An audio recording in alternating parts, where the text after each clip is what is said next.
All right, everybody, what is going on? I hope I'm not too loud. I'm going to bring this up on my iPhone to make sure that everything is good to go. And I promise you, as future shows go on, you won't be going through this type of situation. And I'm going to come right back. This is embarrassing. No, I'm just going to look at it on my iPhone. I'm not going to necessarily bring it up because I don't want the noise, the background, and the echo. All right, so if you're watching this, go ahead and type in where you're watching it from. This bad boy up. See, my channel. There we go. I had a little bit of technical difficulty when I first started this. I'm gonna click on this real quickly here. All right, excuse the echo. So it looks like everything is good to go, and we're just gonna get started. I can understand. Looks like I gotta unplug it. Okay, let me close this bad boy down.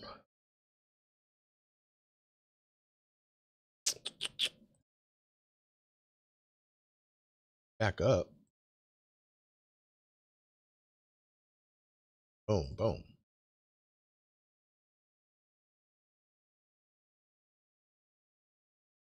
What's that word? Oops. Ooh. All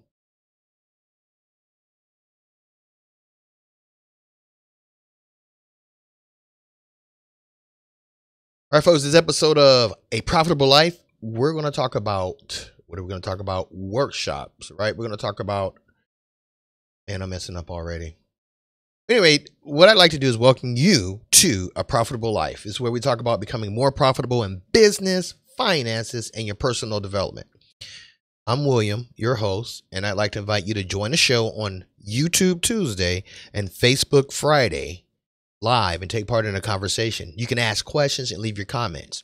So on Tuesdays, you can find us here on YouTube, and on Fridays, you can find us on Facebook. I'll leave links in the comment section, so you don't have to worry about that. I'll take care of you. So if you're watching this on YouTube, go ahead and hit the subscribe button. And if you're watching this on Facebook, be sure to follow my page. Once again, I will leave the links to those pages, to the pages on or in a comment section. Can you guys tell how nervous I am? I haven't done this in so long. And all of a sudden it got really, really, really hot up in here.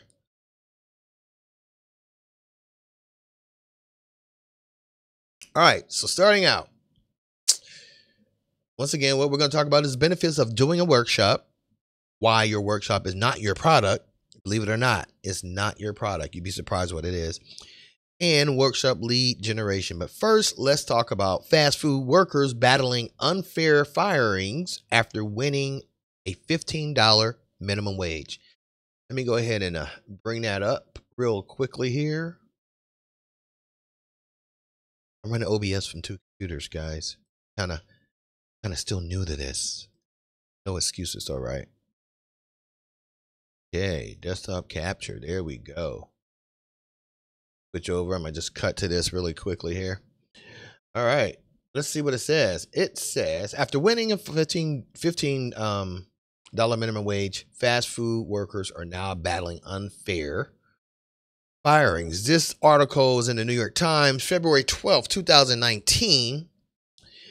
Talks about New York City's fast food industry has served as a laboratory for the nation's labor movement for the last several years.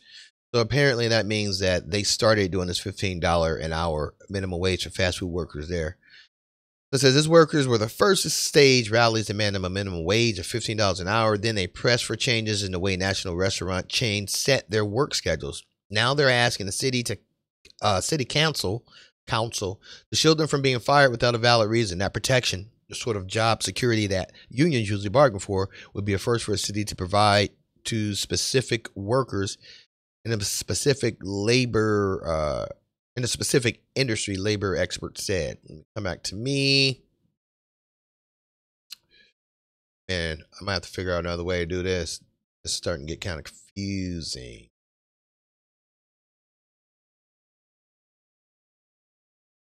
Cut. Oh, that was pretty simple. I'm back. All right, so after they won the $15 minimum wage battle, what they're seeing now is they're being fired.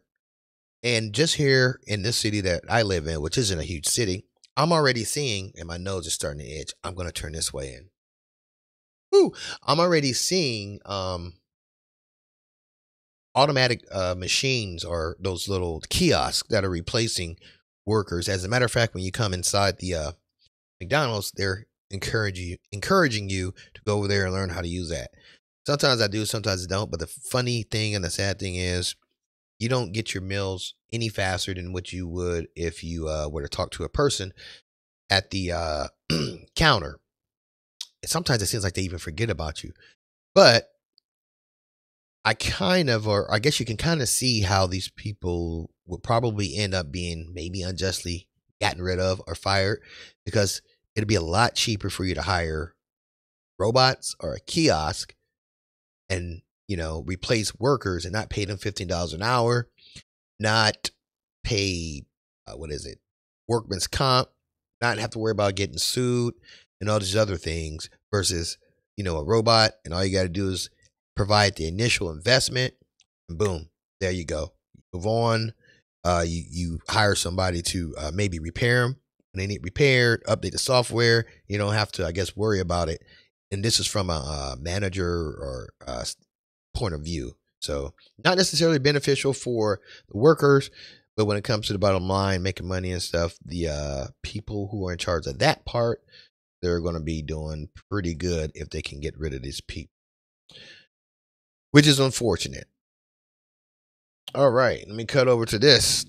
Benefits of workshops. Let me make sure that I am staying on track, folks.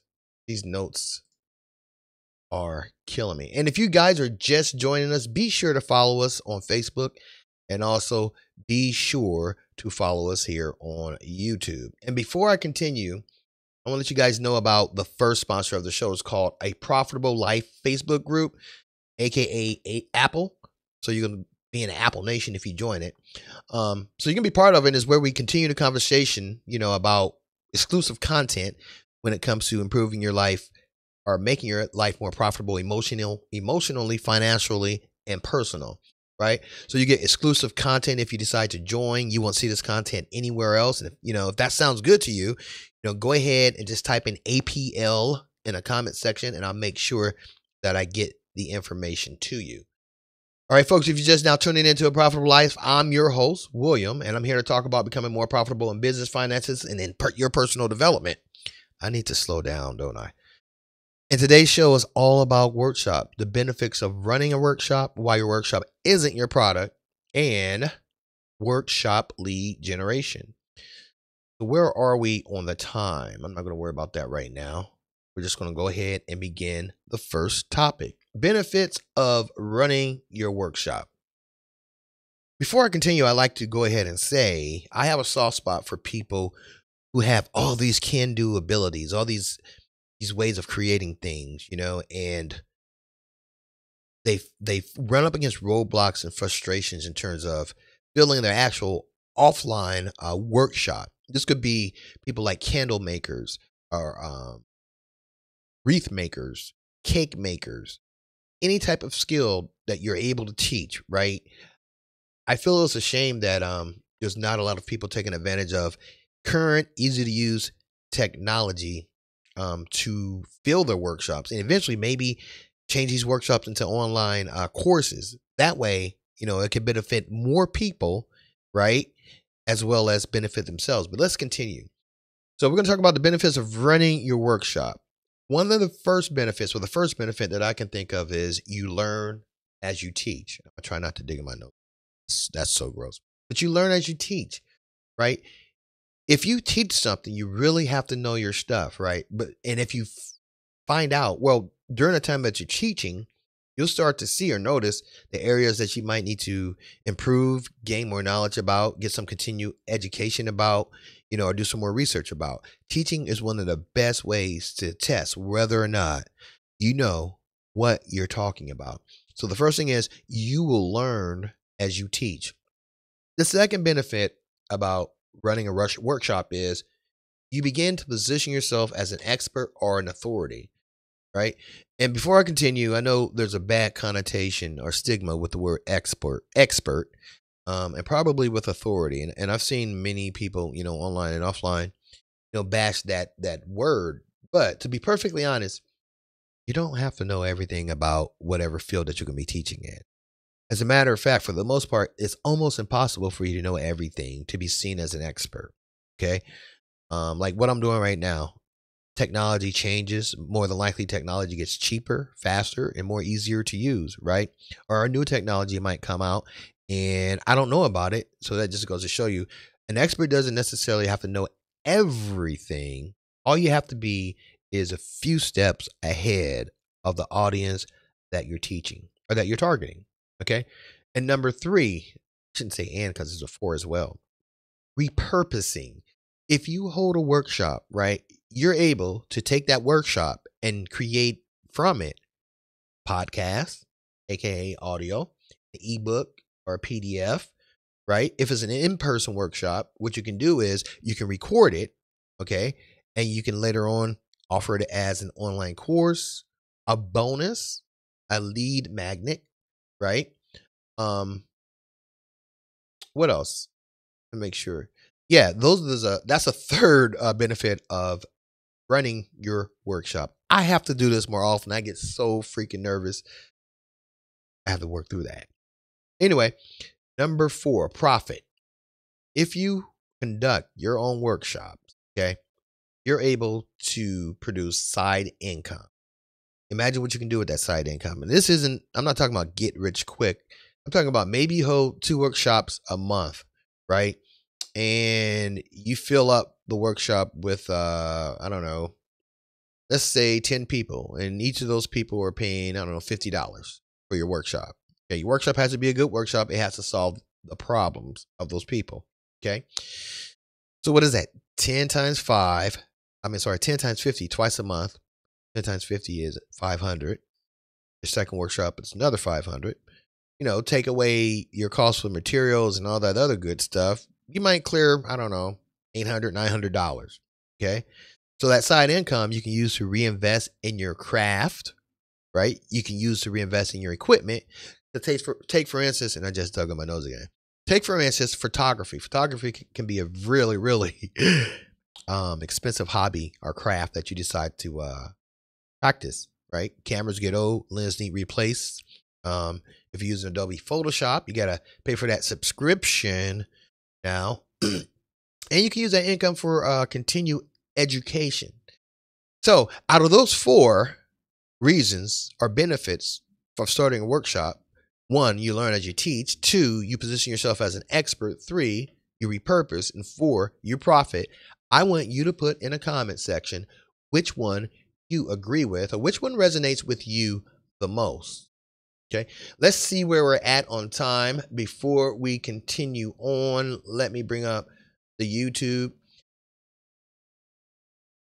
Wow, I am 3 minutes ahead. Let me take a sip.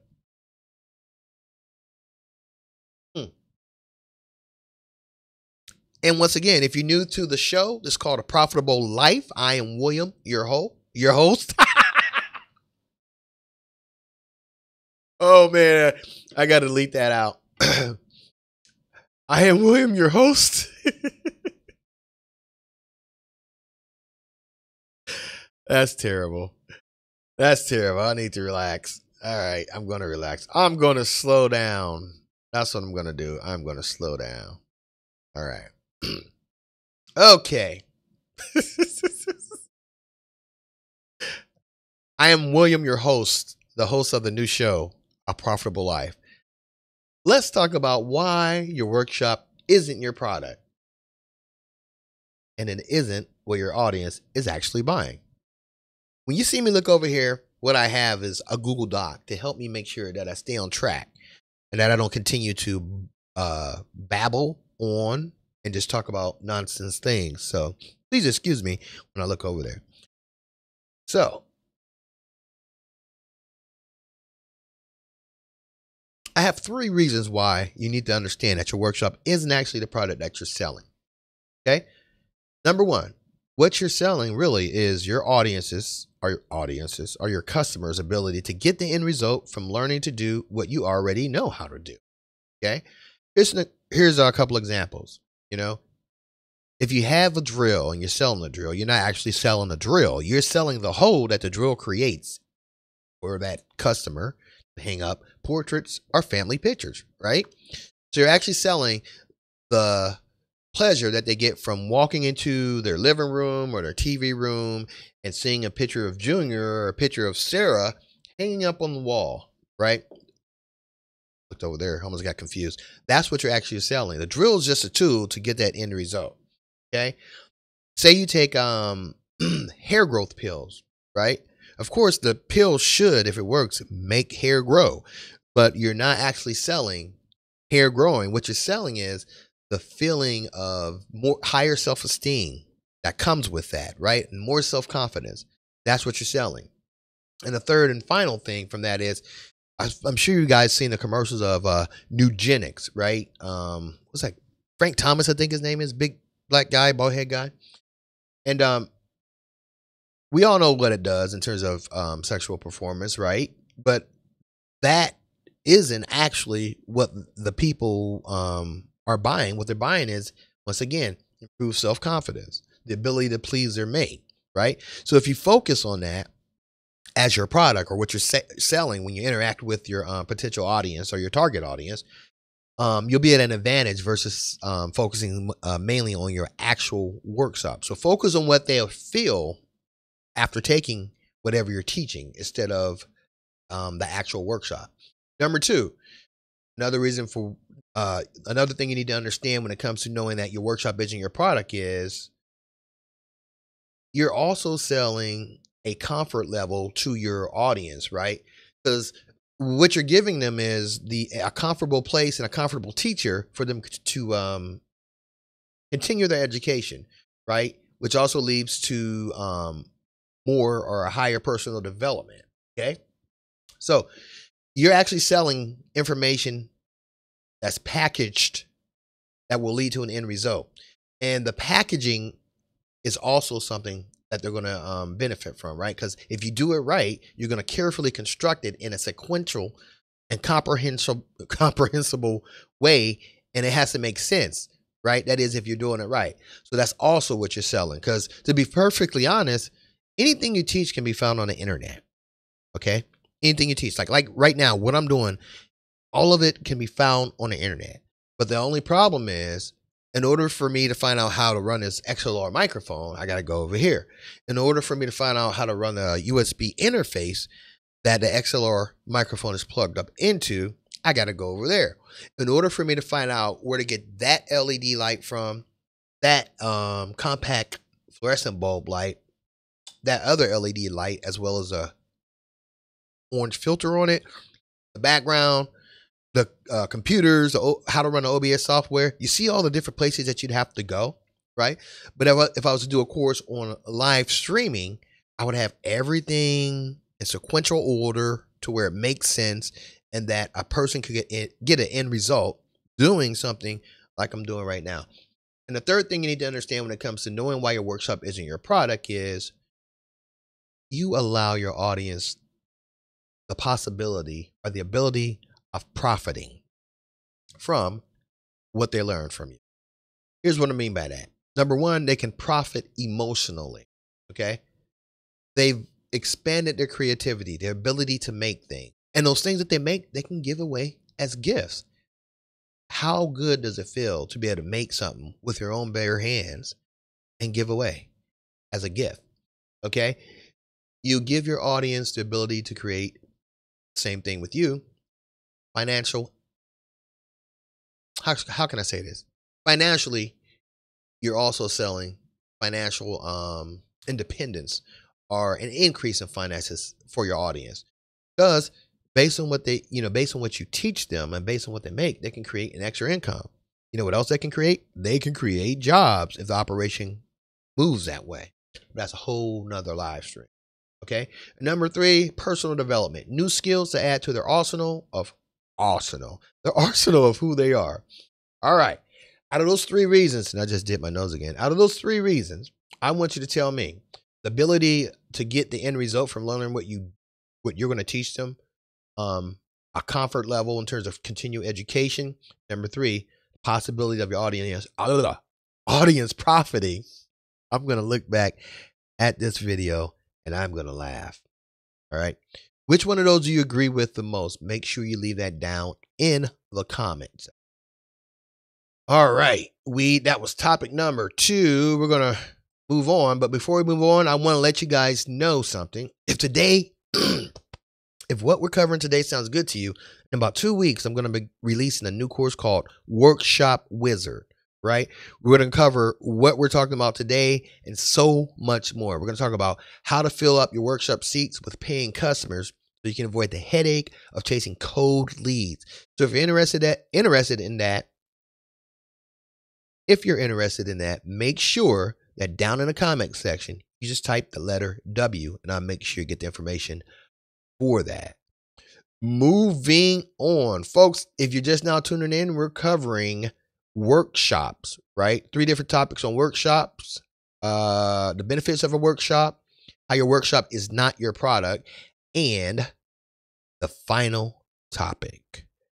You guys ready for this? First, let's see what time it is. Let's see what my time's looking like. 16 minutes. I had planned on this broadcast being 20. So we got about, 4 more minutes to go. Maybe I shouldn't have said that. Should I have said that? Maybe I shouldn't have. Who knows? All right. Workshop lead generation, right? If you can't generate leads, you're going to be teaching to an empty room. And that is one of the most frustrating things to do. A lot of people who hold workshops in the real world, they run into this frustration. And I'm going to give you a few tips. 2 tips about trying to generate leads. Number 1, you have to figure out who your target audience is. You can't please everybody, right? I forgot to switch the thingamajigger. There we go. It should be on there now. Anyway, you can't please everybody, okay? You got to figure out who your target audience is. So for example, are you going to be teaching to novice, intermediate, or advanced, right? And each one of those will present its own challenges, right? And it also will cause you to take a different approach, okay? Another thing is, what age are they? There's a different approach you might need to take when it comes to teaching millennials versus Generation X. I think I'm Generation X. And the baby boomers, okay? What socioeconomic status are they at? Different courses might be more valuable to people at different socioeconomic statuses, right? So, say for instance, let's just say you're going to hold a workshop for presenting piano lessons, okay, or violin lessons, versus a workshop presenting, I don't know, let me see, haircut or cooking. Oh no, better yet, mowing grass. There's going to be different socioeconomic levels, or people at different socioeconomic levels who may be more interested in one versus the other. Okay. I tried to present that or say that without using stereotypes or anything like that, but it is what it is. And number 2, what you need to understand is one of the best ways to generate leads is going to be video or live stream content marketing. You need to develop a strategy. I'm going to give you a couple of tips in terms of developing a strategy. The first one is, when you create videos and when you live stream, what you need to make sure you do is let your audience know who you are. Number 1, okay, who you are and what you do. Okay, do that initially, and every once in a while, remind them. Number 2, tell them what's in it for them, or why should they listen. Believe it or not, when it comes to business, and if you think about it, you will believe this. But when it comes to business, whenever you're approaching somebody, they're interacting with a potential customer, in their mind, they might not say it, but in their mind, they're saying, what can you do for me? So up front, let them know, in this particular video, let them know what they're going to benefit, how they're going to benefit from it. Why should they watch it? Okay. And to do that, you need to have researched some of the most common problems that whatever audience you're going to be targeting may have and give them the solutions. Okay. The second thing is you need to focus on teaching result-oriented lessons during your video or your live stream. Okay. So make sure that whatever you give them, that it's impactful enough so that they can go away, implement it, and get a result. Okay. But it doesn't have to be a huge result. It could be something that you consider basic, but something that they look at as a problem, and doing your research, common problems will arise and you solve those problems in your videos or your live stream. Okay. The third thing is, in addition to that, you can do some motivational or behind the scene content. Okay. You don't necessarily have to always come on and teach, right, to get your audience to know you. You can come on and you can talk about what equipment you might use or what's your great thought or motivational thought for the day. Okay. Because after all, we're all human and some of the people who are watching you, might be having a bad day. And one of the things that I found out just through simply living, is when I'm down, lifting someone else up actually makes me feel better. Okay. And behind the scenes, of course, a lot of them are going to be curious about how do you do what you do? Those are more ideas in terms of content that you need to do. And last but not least, you need to develop a call to action. What I mean by call to action, also known as CTA, is you tell your audience after you've done, some content and they've gotten to know you, they're warmed up and stuff. You tell them, you present to them a way for them to work in a more involved way with you, AKA your workshop. It can be offline, it can be online. Of course, you're going to have to set all that up later on, but that's what you're going to have to start doing. Okay. Now, when you first start out doing this video and live stream marketing content, don't expect for you to be a success overnight. It's almost like a trickle effect, but you have to keep at it, right? You do your content, call to action, content, call to action. You don't have to do a call to action in every video, but maybe every third or fourth video, call to action. But as you continue to go on and on and on, your audience, your potential audience, is now a warm audience. They know about you. They know how you dig in your nose when you do live streams, right? They know all about you. They become familiar with you, and more than likely, they will enroll in your workshop. All right, that's it for today, folks. Thank you very much for spending time with us. And until I see you again, remember, it's never too late to take the steps to create a more profitable life. Now I got to log off. Take care.